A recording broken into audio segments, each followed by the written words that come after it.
गड्ढा में गिर गए हैं खेसारी लाल यादव। राजद पार्टी गड्ढा है क्या? ये तो भी बुरा न मानो, होली है। मनोज तिवारी का भी सफाई आ गया है खेसारी लाल यादव के बाद। आप लोगों ने मनोज तिवारी का होली सॉन्ग तो हुलरिया वाला सुने होंगे, जिसमें मनोज तिवारी का कहना है कि गड्ढा में कुदल खेसरिया और खेतों में पावर दिखाए पवनवा। इस गाने के बाद लगातार कंट्रोवर्सी भोजपुरी में चालू होता है, जिसके बाद खेसारी लाल यादव का भी बयान सामने आता है। उसके बाद मनोज तिवारी का भी सफाई आप सुन लीजिए। आप लोगों को बारीक से इस वीडियो के बारे में जानकारी देंगे, आप देखना चालू कर दिया तना सही बिहार। चलिए वीडियो को स्टार्ट कर लेते हैं बिना किसी देरी और बकवास के। चैनल पर पहली बार विजिट किए भाई, चैनल को सब्सक्राइब अवश्य कर लीजिएगा। चलिए वीडियो को स्टार्ट कर लेते हैं।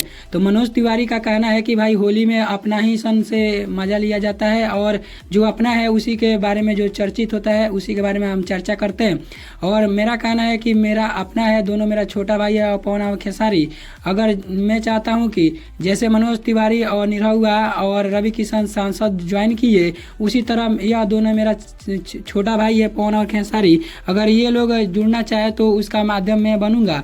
क्या आप लोगों को लगता है कि पवन सिंह और खेसारी लाल यादव को बीजेपी ज्वाइन करना चाहिए? इस पर आप लोग क्या कहना चाहते हैं?